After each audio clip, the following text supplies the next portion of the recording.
And then this. Again, these are just quick flyovers. I will grow in faith as I grow in my willingness to take one step of obedience forward. We think of faith, the faith that Jesus is asking us to exhibit. We think of it often as something that's just too impossible. It's too hard what you're asking of me, Jesus. It's a leap in the darkness. We think of faith that way. It's blind faith, when in actual fact, the faith that Jesus asks us to show is actually a very simple, beautiful thing. The faith Jesus asks us to show is not a leap into the dark, it's a step into the light. Jesus said that if you had but the faith of what? A mustard seed, you could move mountains in your life. It's not blind faith at all. The faith that Jesus asks us to show is what I'd call reasonable faith, because there's evidence behind it. And it wasn't that David couldn't face Goliath. It wasn't that it was a ridiculous impossibility. David had already faced and fought and killed lions and tigers and bears. Well, thank you. So when he looked at Goliath, there had to have been something in David's heart that said, oh, I've seen this before. For David, he just needed to take one step forward. When Jesus healed the paralytic, he said to him simply, get up, take your bed, and walk. Take a step. When the Lord finally convinced me in 2015 that He was asking us to step down from our Connecticut ministry, sell our house, move sight unseen to Los Angeles, with no place to live and no jobs and knowing only 2 people, and that I was to write my little heart out until He told me otherwise. There are things about that seemed outside the norm. Crazy. There were things about it that were like that, yes, but it wasn't impossible, because I had written stories and scripts since I was a boy.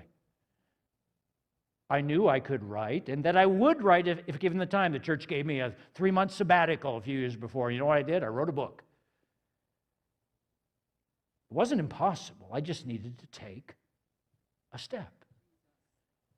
And then Janice and I had to make sure that we just spent time seeking Jesus each and every day. We had to get from Him our daily bread. And if He had instructions for us for that day, needed to make sure we were keeping in step with His Spirit. Most of the time it was just get up, go to work.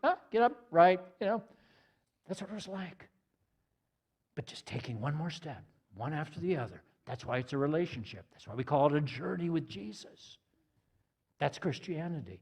And doing it that way, one step at a time, seeking Him daily, listening, direct me, changed our lives in indescribable ways.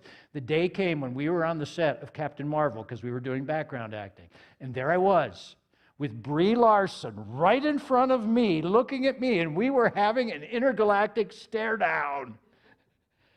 And I said to God, what am I doing here? And I swear the Lord said, son, you took a step. You took a step. It wasn't impossible. It wasn't this great thing that we did. We took a step. Dear one, just take one step of obedience. Where are you stuck in your life?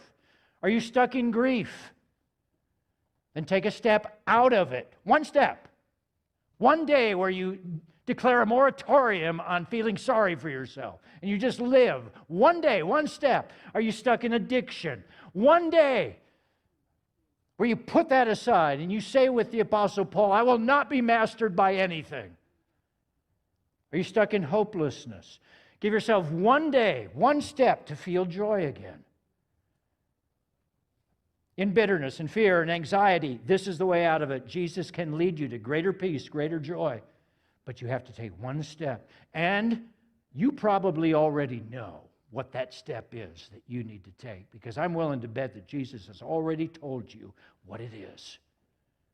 It's no great thing that you're trying to figure out. You know. It's not impossible. It just feels that way. So stop making excuses. Get up, make your bed, and walk.